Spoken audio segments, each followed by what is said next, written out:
Bom dia, pessoal. Bom dia, vocês estão todos aí nos ouvindo aqui. Estamos aqui direto da Casa de Indústria.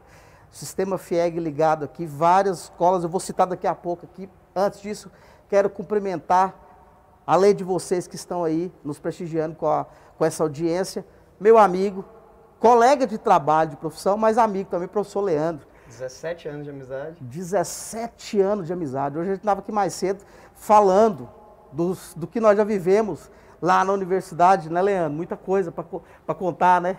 Daria mais do tamanho do horário aqui, o tanto de coisa que a gente tem para contar, né? Exatamente. E a gente quer agradecer também às escolas que estão aqui nos acompanhando e também às nossas colaboradoras aqui, as intérpretes de Libras.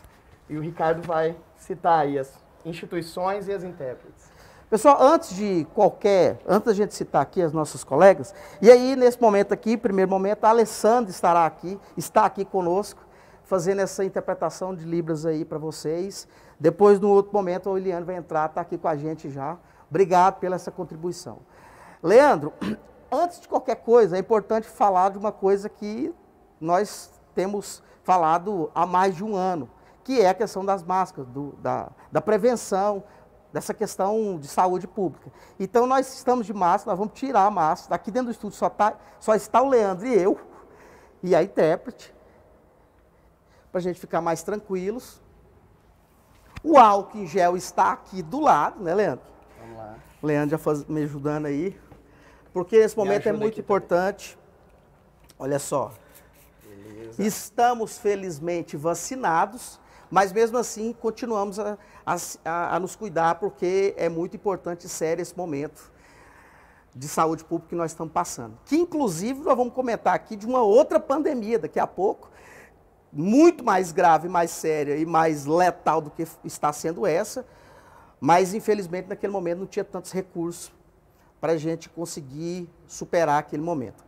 Leandro, e aí? Vamos aproveitar também para dar as boas-vindas para o pessoal do SESI Senai de Aparecida, de Goiânia, pessoal do SESI Senai do Dr. Celso Charuri, SESI Jundiaí, SESI Senai Catalão, SESI Senai Canaã, SESI Senai Jardim Colorado, SESI Planalto, SESI Campinas, nossa origem, né? SESI Senai Itumbiara, SESI Senai Niquelândia, SESI Senai Rio Verde e SESI Crixás. Então a equipe é grande, né? Lembrando também que após o nosso aulão, vocês terão lá no dia 9/10 o aulão de Ciências da Natureza, tá bom? Então, sejam muito bem-vindos.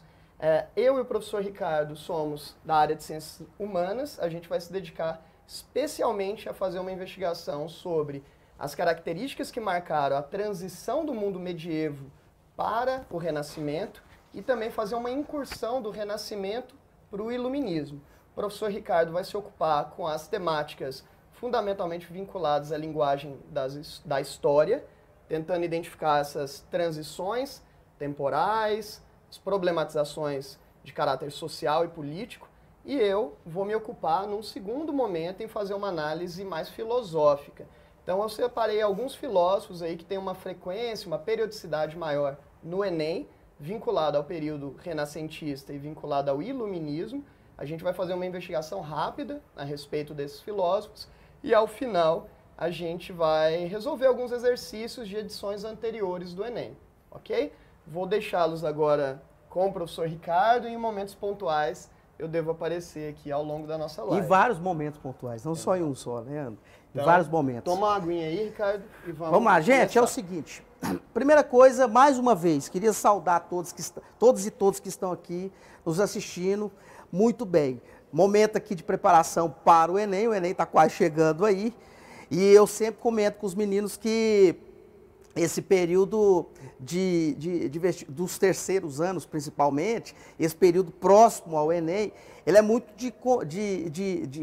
de muita preocupação, até com o tempo, porque passa muito rápido. Nós já estamos aqui em setembro, mais da metade de setembro se foi, falta pouco menos de 2 meses para chegar ao Enem. Então, gente, esse momento é um momento de muita tensão, mas por isso nós estamos querendo construir com vocês aqui esses conteúdos. Lembrando mais uma vez que nós estamos aqui com audiência grande de vários colaboradores, várias escolas. Queria agradecer imensamente todos que estão aí com a audiência, nos prestigiando aí. Lembrando também que todos os sábados acontece os aulões e agora com Ciências Humanas. Gente, é o seguinte, queria passar o primeiro slide aqui. Aqui está falando Renascimento. Só que antes de falar do Renascimento, tem algumas questões, porque eu sempre me atento, sempre quando eu vou falar com os meninos, nas turmas que eu estou, eu falo a importância da linha da história. Estava até comentando aqui para o Leandro, a gente estava começando aqui a comentar algumas coisas e sempre diz para ele assim, Leandro, a minha cabeça, quando eu vou falar do processo histórico, ela funciona como uma linha da história. Porque é a forma que eu aprendi e é a forma que a gente entende todo o contexto. E para entender história, e para entender história da arte, para entender filosofia, tem que entender o contexto histórico, a linha da história. E essa linha da história é fundamental, porque é através dela que vocês entendem os períodos. Porque se vocês ficarem se atentando apenas em datas e não perceber essa linha que as datas estão, normalmente a gente se perde. Então é muito mais importante preocupar com isso. E por isso que eu quero fazer uma construção aqui com vocês na perspectiva dessa linha, para a gente tentar construir um raciocínio. Porque vocês sabem que quando nós estamos falando de processo histórico, dessa linha da história, qualquer coisa que corta o raciocínio atrapalha o desenvolvimento da reflexão. E como hoje nós vamos falar também da reflexão filosófica, e aqui nós estamos tendo uma junção hoje, gente, da filosofia com a história. Porque quando fala de renascimento, é muito importante saber de um detalhe. O renascimento, aliás, eu estou aqui com a camiseta um pouco em homenagem também, a esse momento de transformação da Europa nesse contexto aí, finalzinho da Idade Média, é importante saber que renascimento vem de uma coisa que já aconteceu. Óbvio, de uma coisa que já aconteceu, que já nasceu, que é o período clássico de Grécia e Roma, o greco-romano. Isso vai renascer num período histórico que vai fazer a transição da Idade Média para a Idade Moderna. E essa transição, do ponto de vista da linha histórica, ela também tem outras datas que vai mostrar o que vai fazer essa mudança. Mas, o que nós queremos construir aqui com vocês? Nós queremos construir com vocês aqui essa transição do ponto de vista de vários fatores menores, fatores sociais, fatores econômicos, tudo isso que vai dar essa transição. O Renascimento, quando as pessoas falam de Renascimento, logo vem na nossa cabeça, aliás, esse quadro aqui, um dos grandes símbolos do Renascimento, um quadro de Michelangelo, uma das obras mais importantes da história da arte, né? Aqui é um quadro que foi pintado na Capela Sistina. uma contribuição importante para o processo dessa transição e que traz também alguns ideais da cultura clássica, greco-romana, para esse momento de novo que a Europa viveria, né? Então, essa é a primeira coisa que eu queria comentar do Renascimento. O Renascimento, eu vou falar isso várias vezes para ficar na cabeça de vocês. O Renascimento, ele marca a transição da Idade Média para a Idade Moderna.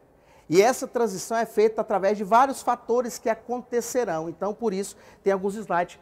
Diga, Leandro. Leandro, aliás, antes de você falar, só te cortando, desculpa, é porque essa transição também é de mentalidade. Mentalidade das pessoas que viviam lá na Europa da Idade Média. Ricardo, é uma transição tão de mentalidade que há um aspecto, do ponto de vista da história da arte, que é muito interessante, que é o formato aqui, no entorno da figura de Deus, que é o formato de um cérebro, né?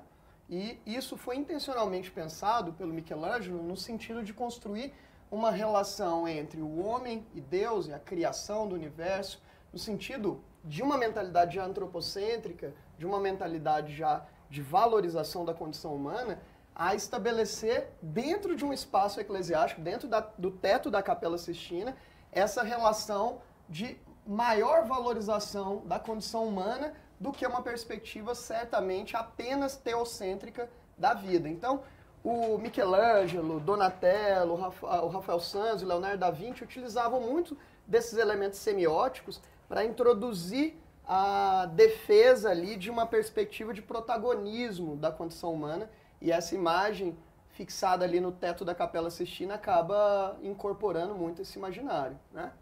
Manda brasa aí, cara. Obrigado, Leandro. Muito bem lembrado essas questões importantes aqui, que também faz parte desse processo de transição de mentalidades. Porque na Idade Média, vocês sabem, todo esse período de quase 1000 anos que nós vivemos na Europa, é uma mentalidade construída na sociedade europeia, daquela região ali, pela Igreja Católica. Se a gente for pegar lá na Idade Média a pirâmide que mostrava a hierarquia da Idade Média, quem estava no topo era o clero, a igreja. Então a construção da mentalidade vinha apenas pela essa questão da religião, do cristianismo, da Igreja Católica. Então toda a construção que tinha nesse período era apenas essa. E um domínio sobre as pessoas do ponto de vista ideológico cristão. E aí, por isso que esse cenário do Renascimento, e essa pintura vai fazer isso muito bem, é mostrar esse momento de transição. E na pintura, o Michelangelo foi sensacional, porque ele vai conseguir mostrar nessa obra essas mudanças de concepção que seria o Renascimento. Então, é importante entender esse cenário que nós estamos vivendo aqui. E aí eu queria passar para essa parte aqui, para a gente aprender história. É básico do básico, falar dos antecedentes, contexto histórico, isso é básico, fundamental. Então, seguindo a linha da história, nós vamos pegar o pedacinho final, pedacinho não, uma parte da Idade Média, que é a Baixa Idade Média. Por que Baixa Idade Média? É o período que a Idade Média, que o feudalismo já começa a ter, esse momento já começa a sofrer algumas pequenas e depois grandes mudanças significativas para essa transição para o Renascimento, né? Então aqui é impossível falar de Renascimento sem entender essa parte final da Idade Média. É impossível. Vocês que vão estudar Renascimento, período renascentista, vocês têm que entender essa parte final da Idade Média. E aí, por isso, eu coloquei Baixa Idade Média, séculos 14 e 15. Alguns pontos aqui que eu queria comentar bem rapidamente para mostrar. Quando a gente vai lá atrás, falar da Alta Idade Média, que é o período que inicia a Idade Média, a formação dos feudos, o início do feudalismo, a ideia daquela distribuição de terras entre a nobreza. Aqui não, aqui nós já estamos vivendo um momento de mudança de novo no cenário. E essa mudança vai de muitos problemas que vai começar a acontecer. E essas mudanças que começam a acontecer é por as coisas que acontecem do dia a dia. E aí, gente, vamos tentar imaginar aquele momento e imaginar também que a população vai começar a crescer. E com o crescimento da população, mesmo que a Idade Média esteja vivendo aquele momento de ruralização, de descentralização, as pessoas saindo das cidades e indo para o campo, nesse formato econômico feudal, mesmo assim a Europa tem um aumento populacional. E esse aumento populacional vai trazer a escassez de comida. Mas por que escassez de comida? Porque a agricultura naquele momento, gente, não era tão avançada como nós estamos agora no século XXI. Não havia passado por esse processo completamente de industrialização, podemos dizer assim, no campo. Então, ainda era muito arcaico essa questão da agricultura. Então, a produção de alimento não conseguia atender todas essas pessoas. E, além de tudo, havia uma pobreza grande, porque com o aumento da população, escassez de comida, fome, começa a surgir também outros problemas. Começa a surgir rebeliões em regiões de feudos.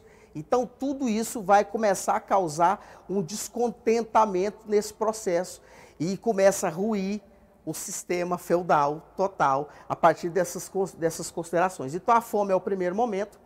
A peste bubônica, corretamente dito aqui, também chamada por peste negra, por conta do que ela causava no organismo, no corpo, mas ela é oficialmente chamada de peste bubônica.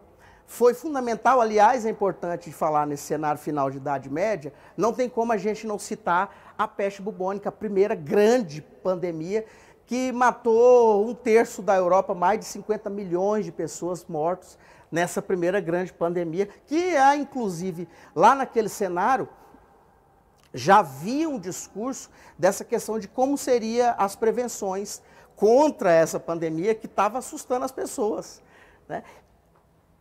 A primeira coisa a lembrar também desse detalhe de mudança de mentalidade no cenário da peste bubônica, dessa pandemia, é que a Igreja Católica, num determinado momento de muitas mortes que estavam acontecendo, e a Idade Média era a grande, que comandava todo o processo de construção das mentalidades, a Igreja Católica, em um determinado momento, começou a deixar os fiéis, não porque eles estavam abandonando os fiéis, era de medo de contaminação. Então, eles se encastelaram em alguns dos seus lugares eclesiásticos e a população ficou meio solta do ponto de vista de proteção espiritual, porque eles acreditavam que seria o espiritual que ia trazer para eles a cura, a solução para acabar com aqueles tanto de mortes que estava acontecendo.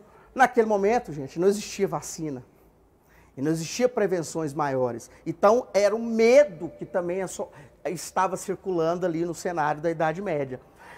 E quando a Igreja Católica, com preocupação de tantas mortes, afasta um pouco da população, a população começa a desacreditar e começa a questionar e começa a falar, mas peraí, quem me assistia do ponto de vista espiritual, quem cuidava dos meus problemas e os meus medos, era a igreja. E agora, onde eles estão? Então a população começou a não rebelar, mas começou a refletir sobre esse abandono num momento tão grave e difícil que eles estavam passando, de morte, de fome, e de não saber o que estava acontecendo.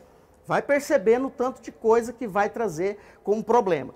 E aí nós temos, então, dois grandes fatores que vai mostrar essa baixa Idade Média, esse período de mudança social que vai acontecendo ali na Europa neste momento aqui. E aí nós temos as cruzadas. Só lembrando, antes de entrar aqui nas cruzadas, lembrando que nós estamos aqui, eu estou aqui construindo com vocês o cenário dessa transição de Idade Média para o Renascimento. Essa transição de mudança de concepção. Estudar história, gente, estudar filosofia, é entender cada momento que a sociedade estava vivendo. É você se colocar no lugar do outro. É você tentar viver num cenário onde não existe a concepção de Estado.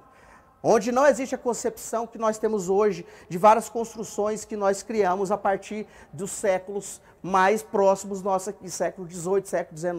Nós estamos falando aqui, gente, de século XI, século XII. Então, vai tentando imaginar esse período e se colocar nesse momento, porque aí vocês conseguem melhor compreender. Então, a fome já era um problema que contribuiu para essa desarticulação desse formato da Idade Média, do sistema feudal, a peste bubônica. E aí a gente tem uma nova religião que vai surgir nesse mesmo contexto, que é o Islã, o islamismo. E aí, vocês que vão fazer vestibular, é importante lembrar de um grande detalhe. O islamismo não é apenas o Talibã.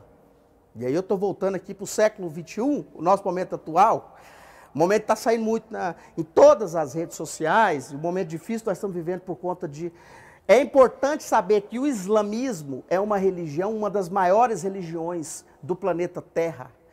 Eles não são somente o Talibã. O Talibã é uma parte bem pequena e extremista. Eles são apenas alguns seguidores extremos, somente isso. Mas isso é uma reflexão para um outro aulão, um outro momento. Então o Islã vai surgir naquela região ali onde hoje é a Arábia Saudita, a Península Arábica, né? Onde é o Oriente Médio, apelidado de Oriente Médio, mas é a Ásia. Ali vai surgir o Islã. O famoso profeta Maomé vai escutar a visão de Deus. Deus, em árabe, significa Alá.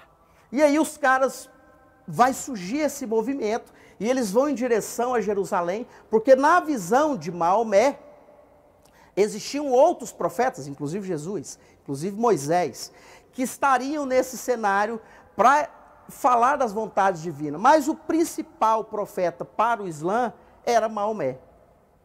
E esse movimento dessa nova religião que surgia, eles começariam a ter uma função também política, quando eu falo posição política, é de construção de domínios. E eles vão dominando toda aquela parte norte ali da Península Arábica, até chegar o norte da África, e eles vão invadindo aquelas regiões todas ali. É importante, quando for estudar, se atentar aos mapas, para a gente entender a região, porque entendendo a região a gente compreende o tamanho da onde as coisas aconteceram. E o Islã vai chegar o momento que eles vão... O islamismo, os muçulmanos são os praticantes da religião islã, certo? Vai chegar um momento que o islamismo, os muçulmanos, os árabes, vão começar a assustar o poder da Igreja Católica. E aí, quando eu falo poder da Igreja Católica, tem uma outra pergunta que abre na nossa cabeça. Poder? Como assim poder? É importante entender que a Igreja Católica na Idade Média, ela não era só uma questão religiosa. Havia uma questão de poder envolvido, porque ela dominava... Só um problema com... Beleza. Obrigado, Leandro. Então a Igreja Católica também tinha um domínio político na Idade Média. E esse poder político de controle da Idade Média, da Igreja Católica, seria abalado pelo Islã. Porque eles estavam dominando algumas regiões, várias regiões ali, e ameaçando o poder da Igreja Católica. E quando eles chegam lá na Terra Santa, Jerusalém, lá onde está o Santo Sepulcro, lá onde Jesus foi crucificado, símbolo do cristianismo, a Idade Média, a igreja, junto com alguns nobres, vão pensar em construir algumas empreitadas. Aliás, empreitada é feio para falar de cruzados, né, Leandro? Mas eles vão pensar alguma medida muito mais grande, uma medida maior, para combater essa invasão dos árabes, do Islã, dos muçulmanos na Terra Santa de Jerusalém. Espera aí. Jerusalém? Ué, mas o islamismo, por que eles queriam a Terra Santa? Se aquela região era uma região importante para os cristãos, onde foi crucificado Jesus Cristo. Por quê? Porque também, na visão de Maomé, falava de outros profetas, Jesus, daquela região. Então, para os islâmicos, Jerusalém também é sagrado. E se vocês forem estudar atualmente aquele cenário lá, vocês vão perceber que Jerusalém é uma das cidades mais importantes para as religiões do planeta, porque ela simboliza 3 grandes religiões monoteístas: o judaísmo, o cristianismo e o islamismo. E as cruzadas, e aí a igreja vai produzir a grande investida, que são as cruzadas, que é uma tentativa de expulsar os árabes da Terra Santa e voltar o poder naquela região. Mas quem estaria presente nas cruzadas? A igreja, uma parte da nobreza. E estaria presente nas cruzadas também grande parte, como é que está o tempo aí? Grande parte dessas pessoas estariam, o tempo está tenso, hein, Leandro? Deixa eu tentar avançar aqui. Então, as cruzadas eram expedições militares, e a igreja vai criar uma força de cavaleiros, parecido com um exército, para fazer esse combate. E aí os camponeses que estavam precisando de comida, passando fome, nesses feudos, nessas regiões próximas aos feudos, vai ter uma grande oportunidade de mudar de vida. As cruzadas vai sair daquele cenário da Idade Média, que os renascentistas iam fazer muitas críticas. Porque a Idade Média, para os renascentistas, depois, eles vindo de fora, eles vão chamar a Idade Média de Idade das Trevas. E o Leandro vai falar muito disso daqui a pouco. Mas eles viam a Idade Média, e é importante analisar a Idade Média como um fenômeno diferente. Porque a gente vem com muita centralização de poder, formação de monarquias. De repente vem a Idade Média e faz o contrário. Então a Idade Média é um fenômeno muito importante. Por isso que é importante entender a questão de sistemas de poderes. Porque você entende a Idade Média sob outro ponto de vista, não só como datas. E aí, as cruzadas vai proporcionar a aproximação com o Oriente, criação de rotas. E aí vai ter uma classe que surgiria no contexto da Idade Média, que antes não tinha tanto poder econômico, que era a burguesia. Os comerciantes que viviam em burgos, como eram chamadas as cidades, lá no contexto, mas que não tinham tanta força econômica, porque o sistema econômico não era capitalista. O sistema econômico feudal era uma forma completamente diferente do que nós conhecemos hoje, que não dava espaço para o crescimento da burguesia. E a burguesia ficava de cidades em cidade, pagando altos impostos. Nesse momento das cruzadas, é um momento também de crise do sistema feudal, crise da Idade Média, vai fazer com que há uma possibilidade de uma mudança econômica, uma mudança social, uma mudança do status quo para sair desse período. E para a burguesia, isso era sensacional. Era a possibilidade de mudança daquele momento que eles viviam, que não estava bom para eles. E aí, inclusive, alguma parte da burguesia participaria e incentivaria as cruzadas. E essa aproximação com o Oriente, que é o X da questão. Essa aproximação do Oriente, inclusive, vai contribuir para a peste bubônica, vai aumentar as rotas comerciais, vai trazer a cultura do Oriente para cá e vai mostrar para as pessoas que viviam na Europa também que existia um outro mundo. Não era aquele mundo de quase 1000 anos, somente construído pela igreja. Havia um outro mundo. Lembrando, gente, que nós não estávamos no cenário de globalização. As pessoas viviam em seus lugares. Hoje nós conseguimos ver o mundo numa perspectiva muito ampla. Eu consigo escutar uma música francesa a qualquer momento. Eu consigo escutar uma música aqui no Spotify do Bangladesh, se eu quiser. Então hoje nós temos uma globalização muito mais intensa. Nesse cenário aqui, não havia globalização. A globalização vai nascer a partir da Renascença, do período de Renascimento. E aí, alguma especificação aqui, o Renascimento, Renascença ou Renascentismo, é importante ficar atento na prova, porque pode cair um desses 3 termos e vocês vão se perder. Falar, mas qual que é qual? Então fica atento. Renascimento, Renascença, o Renascentismo é a mesma coisa do ponto de vista na hora de fazer a questão, viu? Fique atento a esses pequenos detalhes. Porque nós sabemos que quando vocês vão fazer prova de ciências humanas, tem um detalhe muito importante, que é o da leitura. Porque se vocês não fazerem uma interpretação da questão, não vai acertar. Renascimento, Renascença ou Renascentismo é o termo utilizado para identificar o período da história europeia durante os séculos XIV, XV e XVI.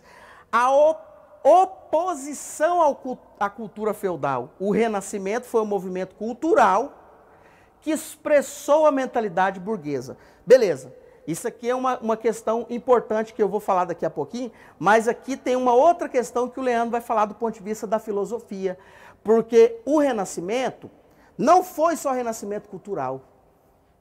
O Renascimento foi o renascer da vida urbana.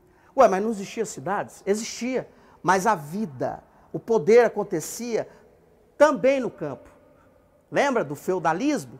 Então, o Renascimento é o renascimento urbano. É a volta da vida esplendorosa nas cidades. E o renascimento cultural e artístico vai ser importante e necessário para modernizar as cidades. Porque os castelos eram castelos medievais. Castelos que eram para se proteger das invasões que os romanos chamavam de bárbaras, né? Mas das invasões. Então, na Idade Média, construíram-se os castelos sombrios, né, Leandro? Escuros. No cenário da Idade Média, essa modernização dos castelos e modernização das cidades vai se fazer necessário. Por isso é importante também, por isso a importância dos artistas.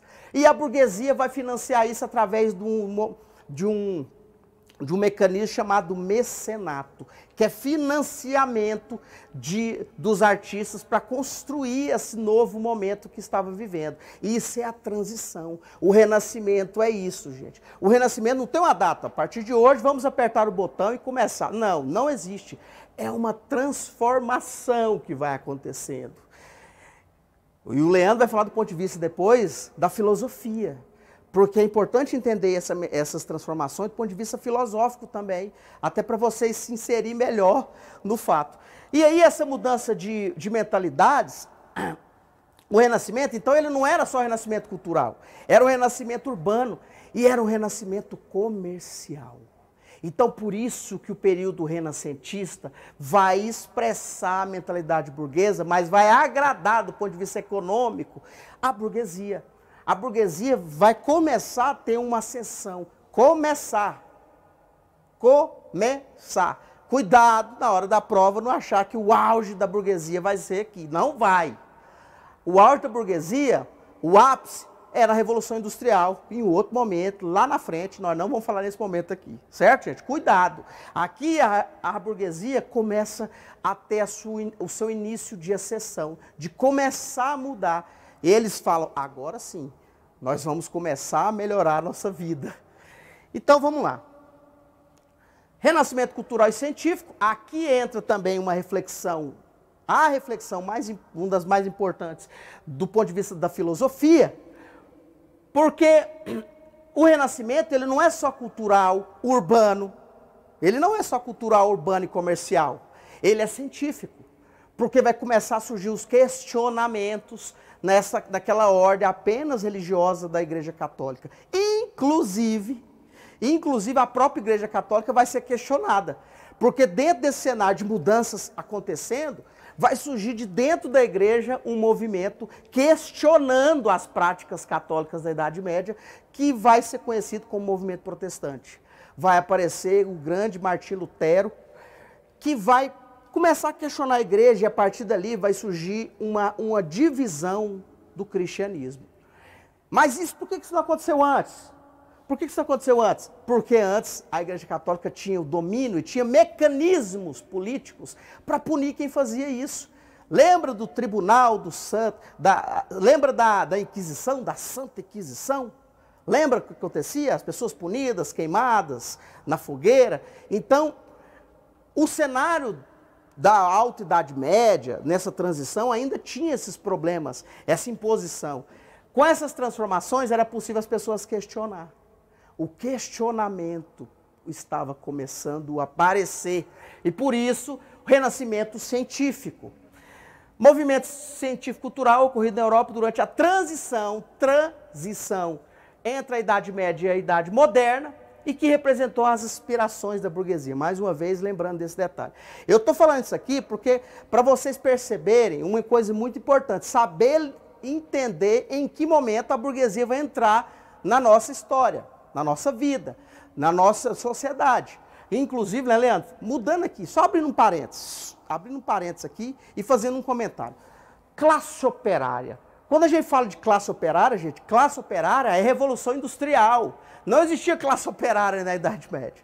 Não existia esse conceito de classe operária em outros momentos para trás da história. Idade antiga, por exemplo, Antiguidade Oriental. A ideia de classe operária surge na Revolução Industrial. Fecha parênteses. Voltamos para cá. Só para vocês ficarem atentos a essa questão cronológica. Por isso, importante, mais uma vez, a linha da história. Fatores que vai contribuir para isso, coisas que nós já comentamos, mas... E aí, agora, vai aparecer uma outra questão. Quando isso vai acontecer na Europa, essa mudança econômica vai abrir espaço para as expansões marítimas. E o renascimento comercial está ligado a isso. Vai mudar o sistema econômico de feudal para mercantilismo. A expansão marítima, o renascimento comercial, influência da civilização bizantina, as cruzadas vai proporcionar isso. E o comércio vai proporcionar isso. É a mistura não, é o encontro da cultura ocidental com a cultura oriental. Aliás, o helenismo já tinha feito isso, né, Leandro?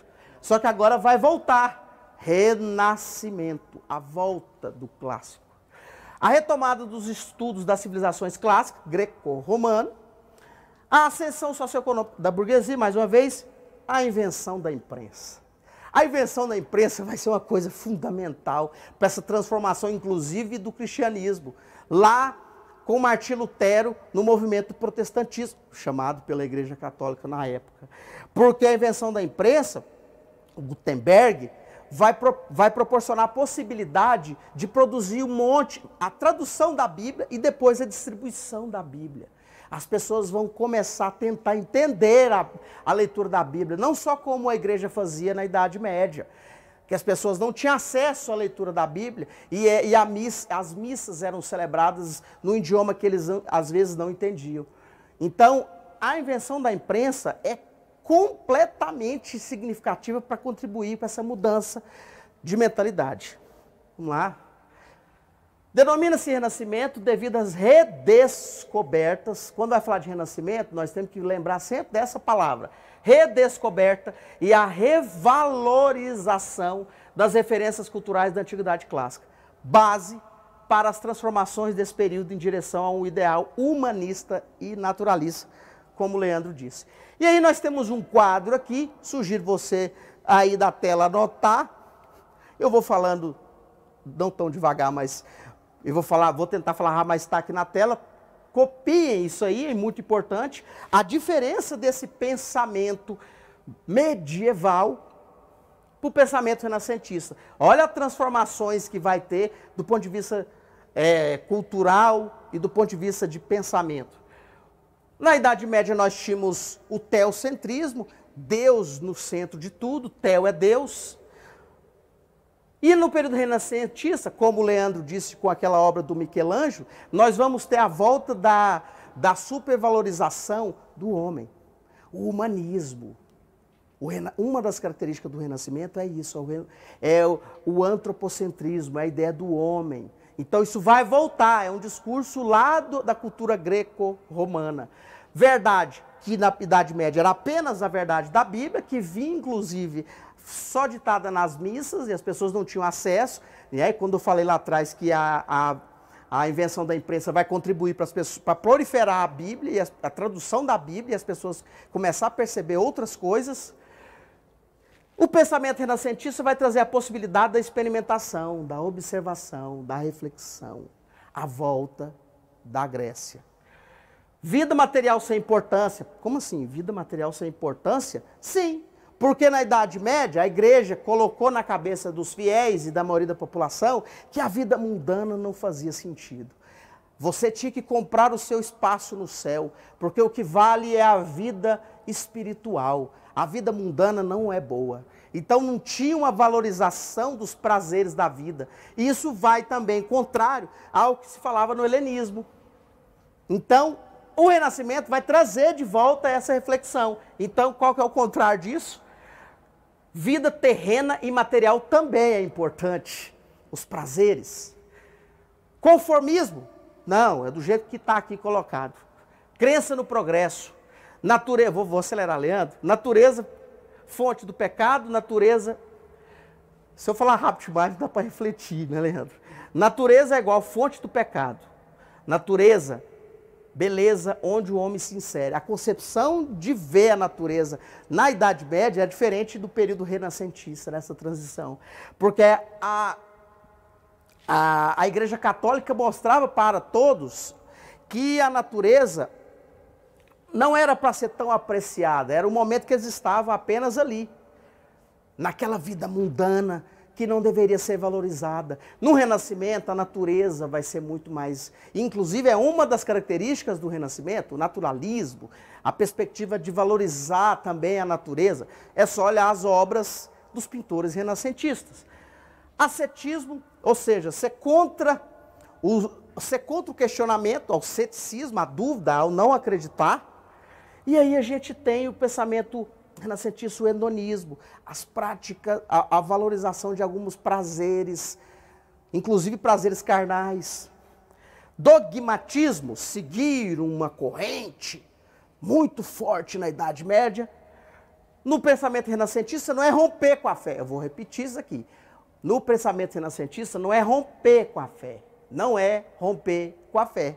Continua com a fé, mas é uma fé diferente da razão. É a diferenciação. É o momento que vocês vão aprender a diferenciar o que é fé e o que é razão. Pode ser usado para se complementar? Sim, mas tem que saber o lugar de cada um. Então vamos lá. Características, muitos aqui nós já falamos, isso aqui é os principais. Se atente a esses nomezinhos aqui. Humanismo, nós já falamos. Forma mais terrena, concreta de pensar a ciência, a moral, a religião, o Leandro vai falar disso. Antropocentrismo é o homem no centro, não mais só Deus. O homem passa a ser visto como sendo o universo. Individualismo. Como assim individualismo? Porque começa a se construir uma mentalidade também de valorização dos seres humanos. Então, é um pensamento em você, no indivíduo, que inclusive isso no iluminismo vai ser voltado a falar com John Locke, fala da importância do individualismo, da importância da vida e se cuidar de você. Naturalismo, já falei. Heliocentrismo é fundamental, porque na Idade Média eles acreditavam que a Terra era o centro do universo. No Renascimento, o Sol vai ser o centro do universo. Hélio vem do gás hélio, que é o gás que tem mais tem no Sol. E o hedonismo, valorização dos prazeres do corpo e do espírito, são características. Aqui nós temos duas obras sensacionais, nada mais, nada menos do que aquele cara que a gente conhece. Eu acho que passou um slide aqui. Não. Nada mais, nada menos do que Leonardo da Vinci, o grande Leonardo da Vinci. Para falar de Leonardo da Vinci vai gastar muito tempo, porque o Leonardo da Vinci não era só pintor, ele era matemático, físico, geógrafo, e era um super intelectual da época. O cara tinha projetado, inclusive, o que seria lá na frente, mas muito na frente, o avião, o helicóptero. O cara já desenhava isso naquele momento. Então, percebe a importância do Leonardo da Vinci para esse período. E aqui nós temos duas obras que não precisa nem de grandes explicações, a Mona Lisa, que está lá no Museu de Louvre, e aqui nós temos o famoso quadro A Santa Ceia, com Jesus no centro. E aí aqui daria uma aula de História da Arte para comentar sobre esse quadro aqui. Né? Muitas coisas colocadas aqui, o fundo, a tridimensionalidade, que é uma reflexão da história da arte também, tem muitas reflexões a ser feitas aqui, que nós não temos tempo para falar de tudo, mas é importante perceber a complexidade que o Leonardo da Vinci vai trazer para as pinturas. Olha o fundo. Essa obra aqui também daria uma aula para falar sobre ela, a Mona Lisa. E aí, eu encerro essa parte dessa construção histórica só lembrando de um detalhe. Voltando à linha aqui, Leandro, só rapidinho, voltando à linha da história, nós temos um detalhe.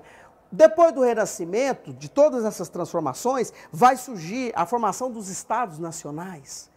É um período que é conhecido na história como absolutismo, os reis duros, os reis fortes, que vai ser questionado por um movimento filosófico chamado de iluminismo. Então, Leandro vai circular nessa linha histórica da filosofia, mas junto com a história, né, Leandro? Sempre. É isso aí, gente. Leandro, comanda aí, conta pra nós aonde esses caras vão entrar aí. Beleza, agora toma sua aguinha aí, cara. E passa o álcool. É, muito bem. E vamos aqui, pode abrir aqui pra mim. Bom dia, gente. Tudo bem com vocês? O Ricardo fez uma excelente fala, uma excelente primeira fala, apresentando ali o processo de transição do final da Idade Média para o início do que convencionamos chamar de mundo moderno, né? Em que o objetivo meu aqui, do ponto de vista filosófico, é te apresentar o universo ali do século XV, XVI, marcadamente renascentista, século XVII, XVIII, marcadamente iluminista, né?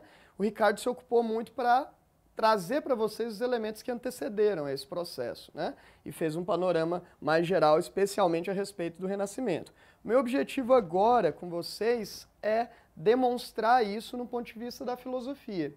E aí eu não escolhi arbitrariamente os filósofos, eu escolhi aqueles que têm maior frequência no Enem, que mais vezes apareceram em edições do Enem. E um deles, um dos mais frequentes, é este figura aqui chamado René Descartes, aquele mesmo da matemática, do plano cartesiano, que vocês conhecem bem, e que, além de matemático, era filósofo e o principal representante do que se convencionou chamar de racionalismo. O racionalismo foi uma doutrina filosófica que marcou o início da tradição renascentista no nosso universo, ali da filosofia. Quais eram as principais características do pensamento racionalista, tanto destacado por Descartes? Era fundamentalmente uma doutrina que privilegiava a racionalidade. O Descartes não desprezava, por exemplo, o conceito de Deus, a ideia de Deus, obviamente, especialmente num livro chamado Discurso do Método, ele admite a existência de Deus, mas ele entende que há que se estabelecer um privilégio da razão, né? Então, o próprio nome desse movimento filosófico faz alusão a isso. Ele tinha predileção por uma razão de matriz teórico-conceitual, como a matemática, por exemplo. O Descartes achava que todo conhecimento empírico, todo conhecimento voltado ao mundo sensorial, poderia nos levar aos erros, né? Os sentidos nos levam aos erros. Todos nós percebemos a realidade por meio dos nossos sentidos de forma fragmentária. Ninguém acessa a realidade tal como ela é, por meio dos sentidos. Então devemos confiar mais na razão do que nos nossos sentidos, dizia o Descartes. Nesse sentido, ele questiona o conhecimento empírico. Metodologicamente, ele defende o que a gente chama de método dedutivo de análise, como a matemática. A matemática é um saber dedutivo que parte de ideias gerais, a fim de chegar em conclusões específicas. Além disso, ele queria estabelecer uma profunda relação entre filosofia e matemática. Esse foi o primeiro movimento filosófico do que se convenciona chamar de teoria do conhecimento, ali no início da Idade Moderna, dentro do contexto do Renascimento. A minha ideia com vocês é fazer um panorama mais geral dos grandes intelectuais desse período. Então vamos para um próximo. Há um outro movimento filosófico que se opõe ao do Descartes, que se opõe ao racionalismo, chamado de empirismo. É um movimento destacadamente britânico, composto por filósofos. Eu só vou mostrar a imagem aqui para vocês, como John Locke, como um cara chamado David Hume e um outro cara chamado Francis Bacon. Esses três intelectuais representam um segundo movimento chamado de empirismo. Tanto o empirismo quanto o racionalismo valorizavam a razão, mas dentro de prisma, dentro de uma perspectiva diferente. A doutrina empirista, por mais que valorizasse a razão, valorizava uma razão pautada na experiência, no contato laboratorial, experimental com o mundo, limitando então a ideia de que a razão provém da realidade exterior. A razão não provém de um eu pensante. A razão vem do modo como o mundo nos afeta, do modo como a realidade exterior nos afeta, né? Nesse sentido, só há possibilidade de se produzir conhecimento por meio dos sentidos, por meio do que eles chamam de introspecção, que é o modo como a realidade exterior, ao longo da minha vida, me afeta. Eu sou um resultado da realidade exterior, né? A língua que eu falo, meus hábitos culturais, meus hábitos gastronômicos, meus gostos e estilos, está relacionado ao modo como o mundo me afetou, me influenciou. Se eu tivesse nascido em um outro país, talvez não seria familiarizado com a língua portuguesa. Talvez teria um outro sotaque, talvez teria outro gosto alimentício, cultural, religioso. É nesse sentido. Os empiristas utilizam como método de análise a indução, enquanto os racionalistas como Descartes utilizam o método dedutivo, os empiristas utilizam o método indutivo. Qual a diferença? Enquanto o método dedutivo ele parte de ideias gerais, de demonstrações gerais, a fim de chegar numa conclusão específica, a indução faz a atividade inversa. Ela parte de experimentações específicas a fim de chegar a uma conclusão geral. Por exemplo, processo de descoberta de uma vacina, isso é um método indutivo. Você submete uma parcela da população a testes, se essa parcela demonstra um resultado eficaz, a gente vai aumentando a base amostral até chegar num valor total, que ele seja válido para todo um país, para toda uma população, para todo o mundo. Este método é o indutivo, intimamente vinculado com a base experimental, né? Beleza. John Locke é um desses representantes do empirismo. O John Locke dizia o seguinte: não existem ideias inatas, ou seja, o ser humano não nasce racional. A razão ela é adquirida por meio da experimentação, por meio do hábito, por meio da repetição.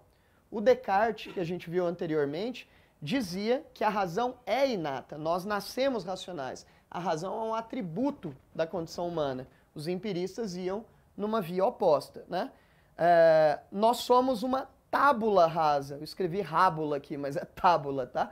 Nós somos uma tábula rasa, uma folha em branco. O que ele quer dizer com isso? Que não há nada que já tenha nascido conosco. Tudo que o Leandro aqui que vos fala é fruto das experiências que ele acumulou desde que ele nasceu até hoje. Não existe nenhuma essência prévia que me defina. E eu sou um produto do que vivi. É o que diz os empiristas. Nossa cognição é fruto do acúmulo de experiências. Nossa cognição é fruto das vivências. Um outro empirista é o David Hume. O David Hume, além de empirista, ele é o pai do ceticismo moderno. David Hume defende a hipótese de que não existem verdades absolutas. As únicas verdades absolutas são aquelas puramente teóricas, como a matemática. Toda verdade aplicada ao mundo, a própria matemática aplicada, ela tem uma natureza teórica. Ela tem uma natureza também provisória. Pensa o seguinte: 2 mais 2 é igual a 4, isso é uma verdade absoluta. Só que na medida em que eu vou calcular 2 pilares num prédio, essa verdade ela não é absoluta. Eu tenho que calcular o terreno, eu tenho que calcular as condições estruturais do prédio, e aí eu trabalho com probabilidades e nunca com certezas.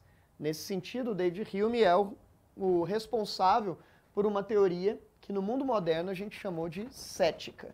A ideia dele é que o nosso papel, intelectualmente, se firma nessa tentativa de formular teses sobre o mundo, mas a gente tem que compreender que o conhecimento é sempre provisório. Não existem verdades definitivas. Apenas as verdades teóricas, né? Toda verdade aplicada ao mundo tem um caráter provisório. É também um dos clássicos ali do empirismo. Um terceiro clássico do pensamento empirista é um cara chamado Francis Bacon. Francis Bacon desenvolveu uma teoria muito conhecida dentro da filosofia chamada de teoria dos ídolos. Francis Bacon dizia basicamente o seguinte: toda idolatria ela é um obstáculo para o conhecimento seguro. O que ele quer dizer com isso? Se você idolatra algo ou alguém, você se torna incapaz de avaliá-lo criticamente, de avaliá-lo com distanciamento. Então, uma das pautas do empirismo consiste em produzir um diálogo da filosofia com a ciência, em que o estudo sobre o seu objeto, aquilo que você está se dedicando a analisar, não seja feita de uma forma apaixonada, de uma forma emocional, seja feita de uma forma cuidadosa, racional, experimental, né? Nesse sentido, aquilo que você estuda você não pode idolatrar, porque se você idolatra, você perde a capacidade de avaliá-lo de forma consistente, de forma imparcial, de forma empírica, como diz o próprio Francis Bacon. Beleza. Trabalhamos então, introdutoriamente, 2 movimentos filosóficos que são modernos, mas que estão em lados opostos. Racionalismo, do Descartes, empirismo, desses 3 que eu acabei de mostrar para vocês. Apesar dos dois movimentos valorizarem a razão, valorizarem o arbítrio humano, a condição humana, ao mesmo tempo também criticarem o saber medieval, eles estão em lados opostos dentro da filosofia moderna. Há um terceiro lado dessa perspectiva intelectual, que é o chamado criticismo, que foi elaborado por um moço chamado Immanuel Kant. O Kant é um dos filósofos que mais tem presença no Enem. Filósofo ali do final do século XVIII, já no contexto então do iluminismo, e o Kant é chamado, a teoria dele é chamada de criticismo, especialmente porque ele fez uma crítica às duas principais teorias do conhecimento na Idade Moderna, ao racionalismo e também ao empirismo, né, por meio de duas obras, uma obra chamada Crítica da Razão Pura e uma outra obra chamada Crítica da Razão Prática. Na Crítica da Razão Prática, em especial a crítica dele se volta aos empiristas, na Crítica da Razão Pura, fundamentalmente se volta aos racionalistas. O que ele propõe? Ele propõe um meio de caminho. O próprio Kant chamou a teoria dele de Revolução Copernicana da Filosofia. O Ricardo há pouco falou sobre o heliocentrismo. O cara que fundamentou a teoria heliocêntrica foi o Copérnico, depois, com mais bases empíricas, o Galileu. O que o Copérnico e Galileu defendiam? A ideia de que há um sistema e o Sol é o centro desse sistema e não a Terra, né? A tese que mais vigorava era a tese geocêntrica, fundamentada por um intelectual chamado Ptolomeu, lá da Antiguidade. Pois bem, a Revolução Ptolomaica, lá no mundo antigo, marcou um novo rumo para a astronomia da Antiguidade até o início do mundo moderno. A gente identifica no mundo moderno uma crise de modelo, que é justamente esse modelo geocêntrico. Ali a gente vê uma nova revolução. Que revolução é essa? A Revolução Copernicana, promovida por ele, por esse intelectual, pelo Copérnico. A Revolução Copernicana demarca na astronomia, na física, o nascimento do mundo moderno. O Kant, apesar de ser super genial, ele não era dos mais humildes. Então ele disse que ele mesmo estaria promovendo uma revolução na filosofia nos moldes do que Copérnico fez na astronomia. Então ele estaria promovendo uma revolução copernicana da filosofia. E de fato ele promoveu, um filósofo prussiano, alemão, e que iniciou a trajetória da filosofia alemã. Vocês percebem que do século XVIII para frente há um crescimento muito abrupto de intelectuais oriundos da Alemanha. O primeiro grande intelectual foi o Kant. E na crítica que ele fez ao empirismo e ao racionalismo, ele buscou ali um ponto de equilíbrio. Que ponto de equilíbrio seria esse? O Kant diz: os empiristas têm razão ao dizer que nós não nascemos racionais. O ser humano não nasce racional, mas ele nasce com as condições de possibilidade da razão. Você entende o que é isso? Algo do tipo, você não nasce um fruto, mas você nasce a semente desse fruto, entende? Uma semente de melancia não é uma melancia, ela é uma potência de melancia. A mesma coisa é a racionalidade. Nós não nascemos racionais, nós nascemos com a condição de possibilidade da razão. Essa condição de possibilidade ela precisa ser estimulada. E o estímulo é o mundo empírico, né? Então é como se a gente nascesse com uma pré-racionalidade e que ao longo da vida ela vai sendo aprimorada, aprofundada a partir dos seus estímulos. Uma teoria interessante dentro do que a gente chama de teoria do conhecimento, que tem um pouquinho de racionalismo, tem um pouquinho de empirismo. Beleza.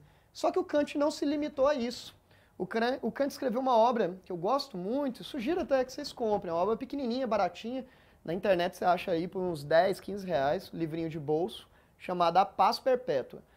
Em um dia você lê esse livro. Esse livro ele é muito emblemático porque o Kant especulou algo que no século XX acabou virando realidade.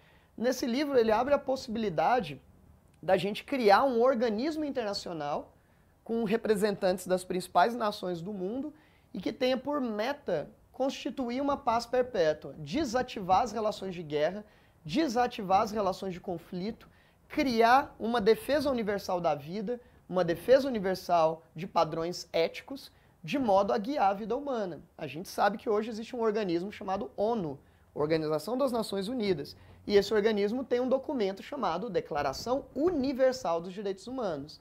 Isso só foi fundamentado no século XX. Essa declaração nasce depois da Segunda Guerra Mundial, 1948.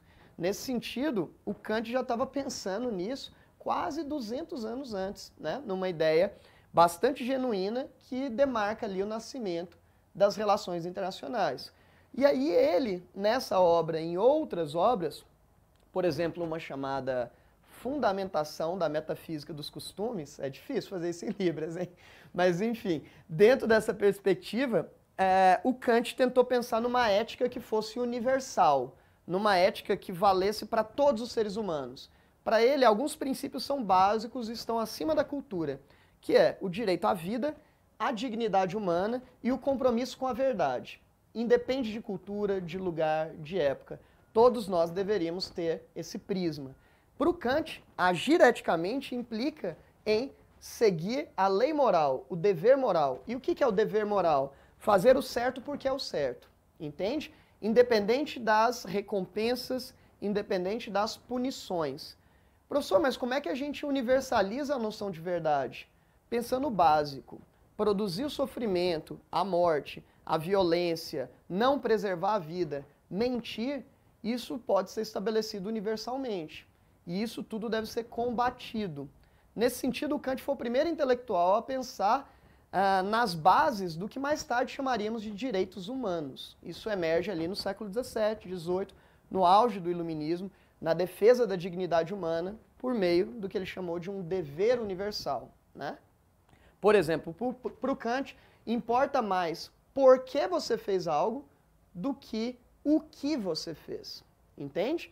Se você fez algo louvável, se a motivação foi mesquinha, isso perde o valor, entende? Por exemplo, se você ajudou uma velhinha a atravessar a rua e a motivação é porque você descobriu que ela dá dinheiro para todo mundo que ajuda ela a atravessar a rua, sua motivação perde valor, porque você não vai ajudar as outras velhinhas, você vai ajudar apenas aquela velhinha e quando ela lhe der dinheiro, né? Então, toda a sua ação que aparentemente foi digna, ela perdeu a sua dignidade pela motivação. Agir eticamente implica em seguir o dever pelo dever, independente de expectativas de recompensa, independente se essa recompensa é afetiva, financeira ou religiosa. Fazer o certo porque é o certo. Beleza. Aí a gente entra numa outra seara, que é a da filosofia política, que o Kant também contribuiu muito. E aí existem 4 teóricos que são muito frequentes no Enem. Um teórico é o Maquiavel. Os outros 3 a gente vai falar daqui a pouco. O Maquiavel, sem dúvida, é o primeiro grande representante da filosofia política moderna, viveu ali na ascensão do Renascimento, era um filósofo florentino, portanto vinha de Florença, e que era a grande região do que mais tarde seria a Itália. A Itália ainda não havia passado por um processo de unificação, e o Maquiavel ganhou fama especialmente pela publicação da obra O Príncipe. Essa obra, O Príncipe, ela é um livretinho, pequenininho também, mas muito fundamental. Um livro escrito, direcionado em especial para a família Médici, que era uma família com enorme poder econômico, ideológico, uma família que estava intimamente vinculada a essa ascensão burguesa que o Ricardo mencionou.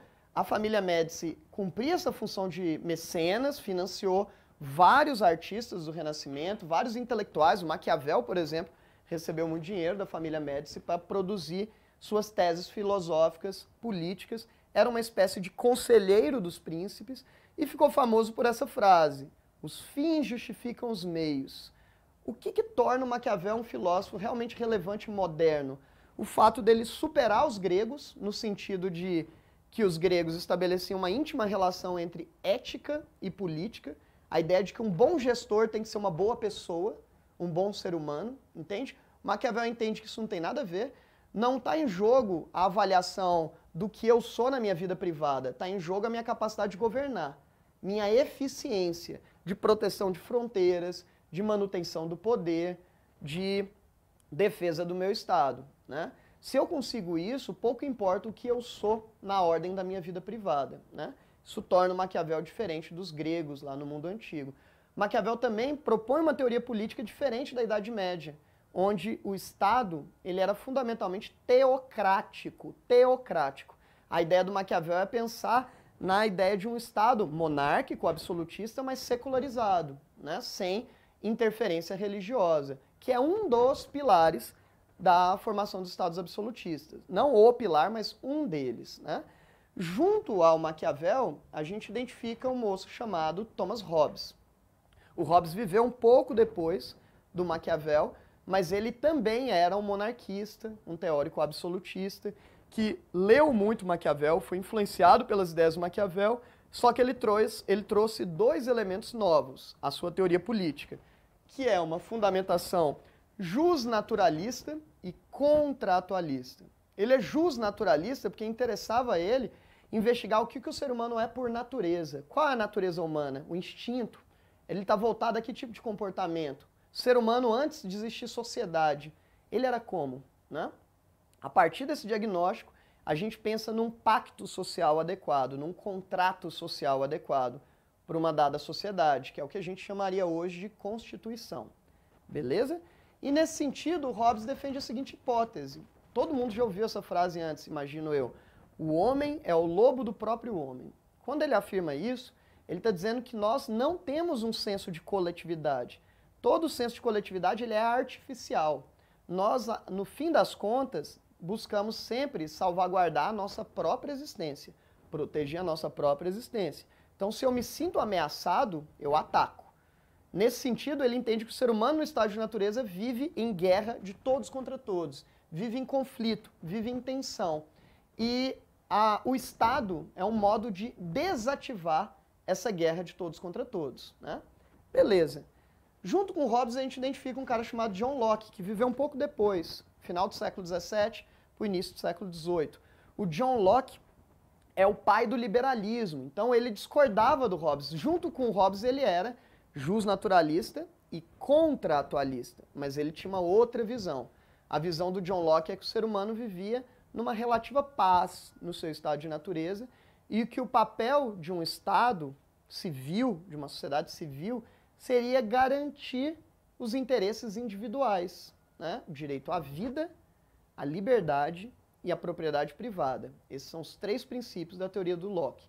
Defesa da vida, da propriedade privada e da liberdade, as liberdades individuais, que é o prisma, é a base do pensamento liberal. Né? John Locke e Adam Smith, lá da economia, são os pais do liberalismo. Beleza? E há um último ponto que eu queria destacar, que é do Jean-Jacques Rousseau, filósofo lá de Genebra, da Suíça, né, que muito novo se mudou para a França e se radicou por lá. Então, muita gente chama ele de filósofo francês, apesar dele ser suíço. Né? O Rousseau influenciou decisivamente os rumos da Revolução Francesa. Isso por quê? Porque ele foi um crítico severo dos regimes monárquicos e um crítico de um tipo de soberania que não fosse popular. Para ele, toda soberania deveria ser popular. O povo é o soberano do Estado.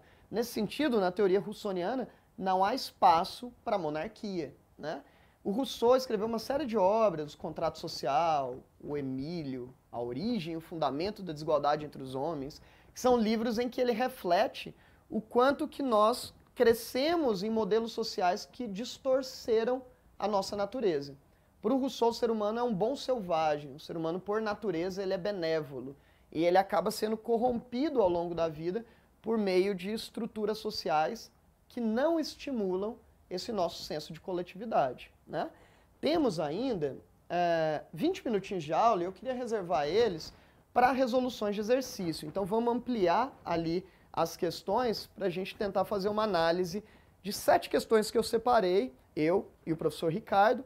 Na medida do possível, a gente vai tentar responder a todas. Se não for possível, a gente vai construindo.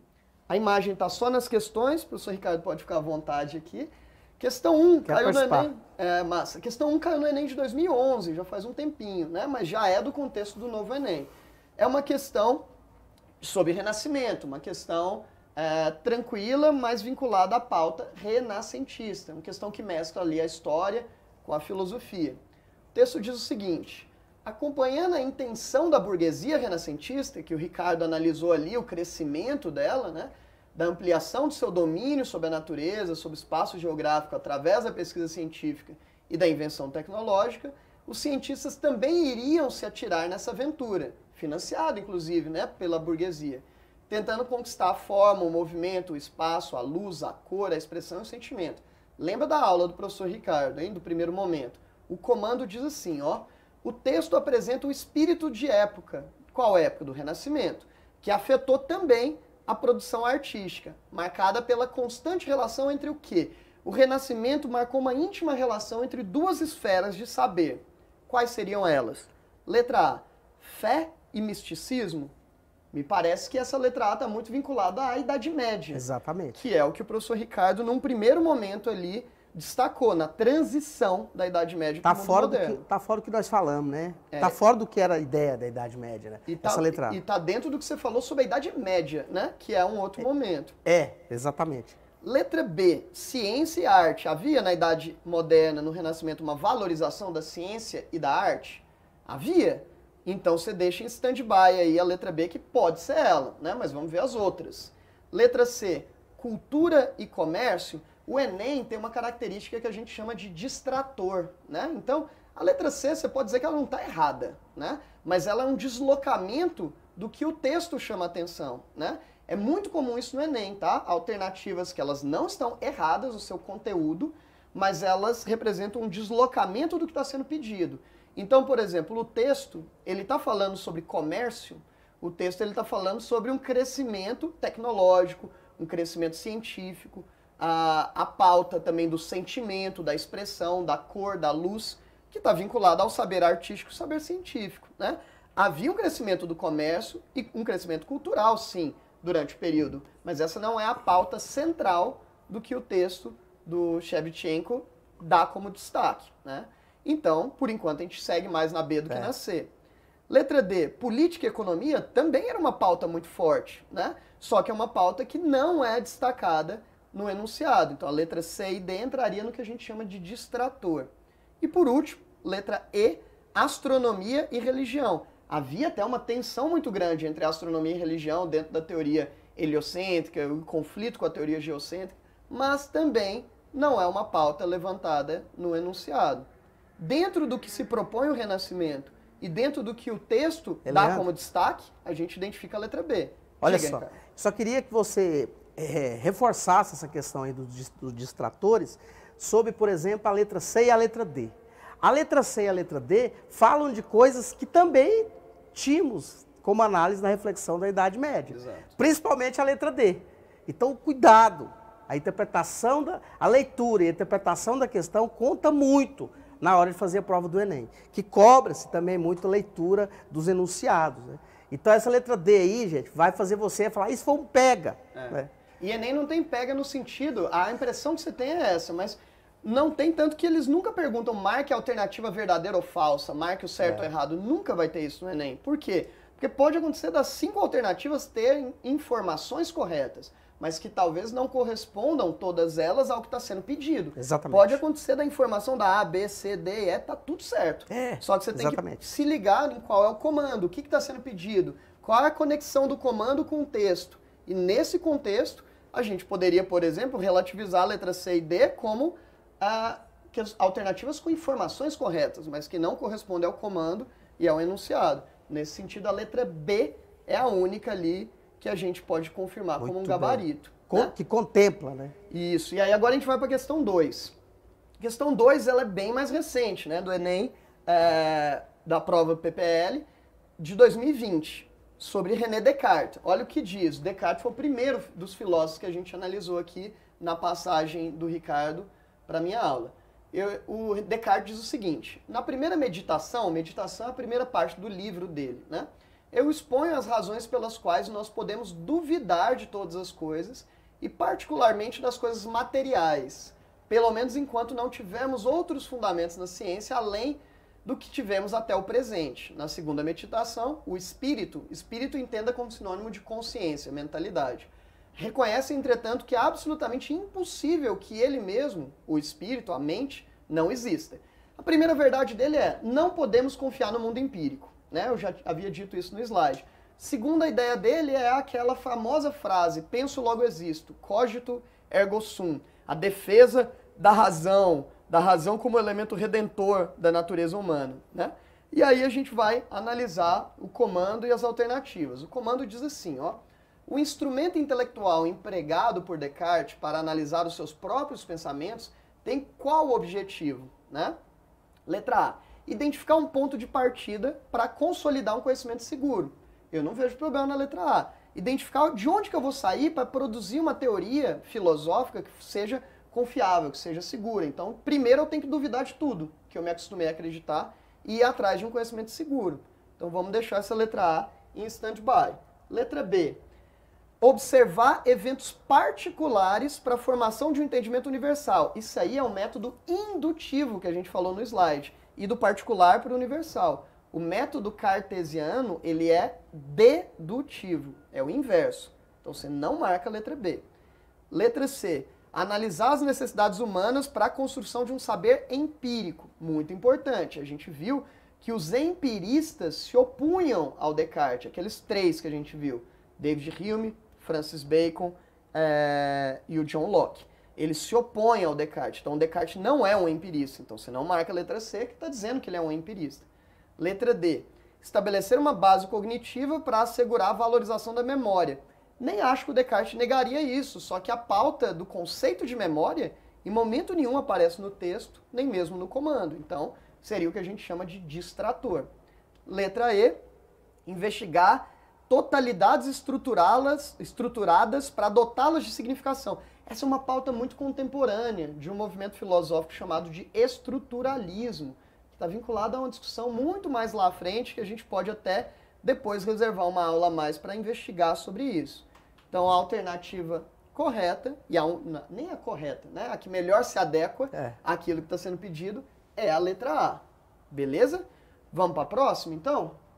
Vamos lá. Questão 3. Para a segunda aplicação, o Enem tem um histórico de algumas vezes ter uma segunda aplicação por conta de algum vazamento de questão, alguma questão de problema de aplicação em algumas instituições, e por vezes teve casos de segunda aplicação. Essa questão 3 é a segunda aplicação de 2016. Vem dois textinhos aqui de dois filósofos políticos que a gente acabou de analisar, o Thomas Hobbes e o John Locke. Eles estão em lados opostos do ponto de vista teórico, né? E aí, essa questão é daquelas que tem uma natureza muito interpretativa. Se você se atentar ao que ele está levantando aqui, muito provavelmente você vai acertar a questão, né? Então, o que ele diz? O Thomas Hobbes, na obra O Leviatã, a principal obra dele, ele diz assim: até aqui expus a natureza do homem, cujo orgulho e outras paixões o obrigam a submeter ao governo. Então ele pensa numa ideia de Estado onde o súdito tem que se submeter ao Estado, ao governante, juntamente com o grande poder do seu governante, o qual comparei com Leviatã. Leviatã é um personagem bíblico lá do Antigo Testamento, uma espécie de monstro dos mares, e que carrega uma finalidade punitiva, né? E o Hobbes acreditava que o Estado deveria ser um Leviatã punitivo, cerceador, porque nós vivemos num estado de natureza de conflito, de tensão. Vamos já para o texto 2, para que a gente tenha tempo de responder o máximo de questões possíveis. O John Locke diz uma outra coisa, um outro cenário. Ele diz: eu asseguro tranquilamente que o governo civil é a solução adequada para as inconveniências do estado de natureza, que devem certamente ser grandes quando os homens podem ser juízes em causa própria, pois é fácil imaginar que um homem tão injusto a ponto de lesar o irmão dificilmente será justo para condenar a si mesmo pela mesma ofensa, né? Então, John Locke, ele entende que o Estado, ele tem que ser um organizador da sociedade, mas, na verdade, ele tem que garantir as liberdades individuais, né? Aí vem o Thomas Hobbes, que é um monarquista, o John Locke, que é um autor liberal, os dois são contratualistas, e eles estão refletindo sobre o que é a natureza humana. E aí diz o seguinte, no comando: Thomas Hobbes, diferente do John Locke, entende que o estado de natureza é o quê? É muito importante você ter uma atenção do que está sendo pedido. Não é sobre o Locke, é sobre o Hobbes. O que o Hobbes pensa diferente do Locke? Vamos ver. Letra A. Para o Hobbes, a condição de guerra de todos contra todos, de miséria universal, de insegurança e medo da morte. Esse é o estado de natureza. Me parece que é mesmo. O Hobbes diz: o homem vive num estado de guerra de todos contra todos, onde reina o medo, onde reina a insegurança. Aparentemente, ficamos com a letra A, mas vamos ver as outras. Letra B. Para o Hobbes, a organização pré-social e pré-política em que o homem nasce com direitos naturais, vida, liberdade, igualdade e propriedade existem no estado de natureza. Para o Hobbes, vida, liberdade, igualdade e propriedade existe no estado de natureza. Para o Hobbes, não, existe para o John Locke. É o contrário. É o contrário, o autor liberal. E esse é um lance interessante, porque às vezes o estudante confunde. Tá lá o texto chamando a atenção do Locke, do Hobbes, e ele pode achar que o comando é sobre o John Locke, mas é aí que é necessário a gente fazer uma leitura atenta. O comando diz, Thomas Hobbes, diferente de Locke, entende o estado de natureza como... Quem é o como que entende? O Hobbes, não é o Locke. A letra B estaria certa se fosse sobre o John Locke. Exatamente. O liberal John Locke, mas é sobre Hobbes. Letra C. Capricho típico da menoridade, que deve ser eliminado pela exigência moral para que o homem possa construir o estado civil. Não tem como eliminar o estado de natureza. O estado de natureza é o nosso instinto, não tem como mudar isso, né? Então tá errado. Letra D.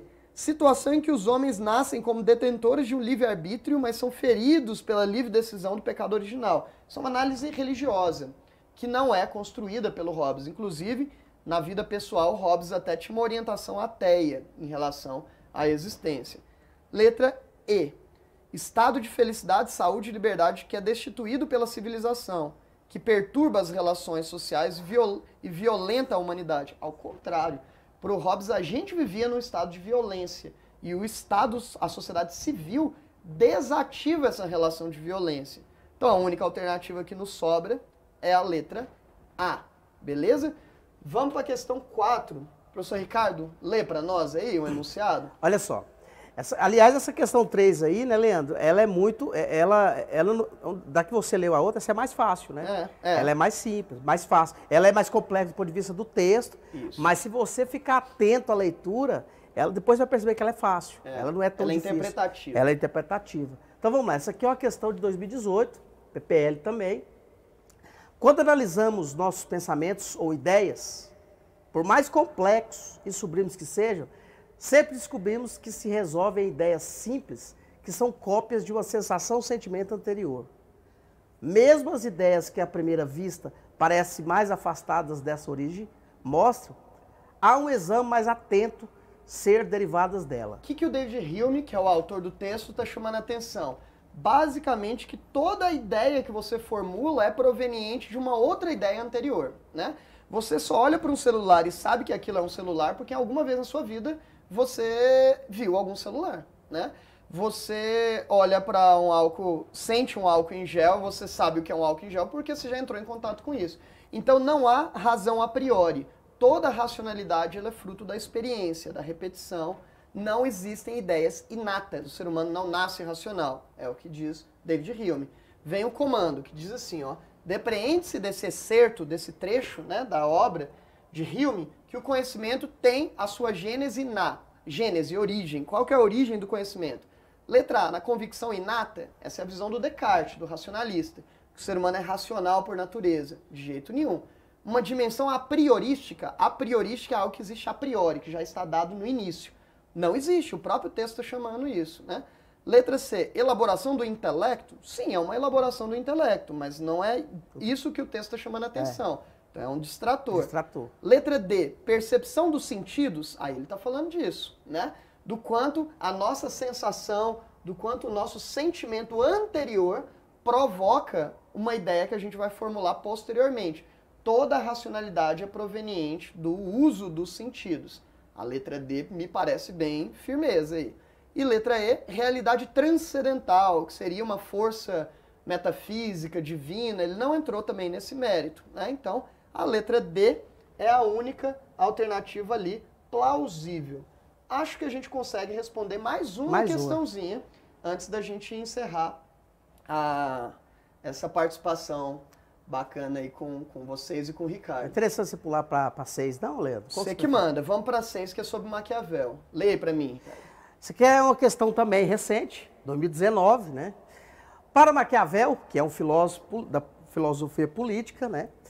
Para Maquiavel, quando o homem decide dizer a verdade, pondo em risco a própria integridade física, tal resolução diz respeito apenas à sua pessoa. Mas se esse mesmo homem é um chefe de Estado, os critérios pessoais não são mais adequados para decidir sobre ações cujas consequências se tornam tão amplas, já que o prejuízo não será apenas individual, mas coletivo. Nesse caso, conforme as circunstâncias e os fins a serem atingidos, pode-se decidir que o melhor para o bem comum seja mentir. Ou seja, olha isso. O que o Maquiavel está dizendo? Que não importa o que você é na sua vida privada como ser humano. Você pode ser o melhor ser humano do mundo ou o pior ser humano do mundo. O que importa politicamente é o que você faz com o Estado, na sua prática de governar. Então você não pode interferir a estabelecer uma distinção entre a ideia do bem e a ideia da eficiência. O espaço da vida pessoal é o do bem e do mal. O espaço da vida política é do que dá certo e do que não dá certo. Então, às vezes, taticamente é necessário você agir com violência, taticamente é necessário você mentir para atingir objetivos de defesa da sua posição política e de defesa do próprio Estado. Só comentar alguma coisa, Leandro, só complementando o que você falou aí, por isso que o Maquiavel, ele é o grande exemplo da filosofia, da política moderna. O Maquiavel vai romper com a política, da forma de concepção política antiga, e ele é o cara da política moderna. Exato. E ele vai fazer reflexões que até hoje nós estamos vendo. Essa questão da vida privada, por exemplo, quando você vai falar de uma pessoa que, às vezes, numa concepção mais a questão de saúde pública, as pessoas têm pensamentos da sua individualidade religiosa, né? Maquiavel fala que isso tem que ficar separado. Exato. A sua vida religiosa. O problema que nós estamos vendo hoje é que as pessoas misturam isso. Exato. Coloca a sua vida privada, os seus sentimentos, dentro do processo da administração pública. Então, Maquiavel fala disso lá atrás, dessa divisão, né? Então, é Exato. importante ficar atento a isso. E aí vem o comando. O texto aponta uma inovação teórica que o Maquiavel propõe, que é a distinção entre o quê? Letra A.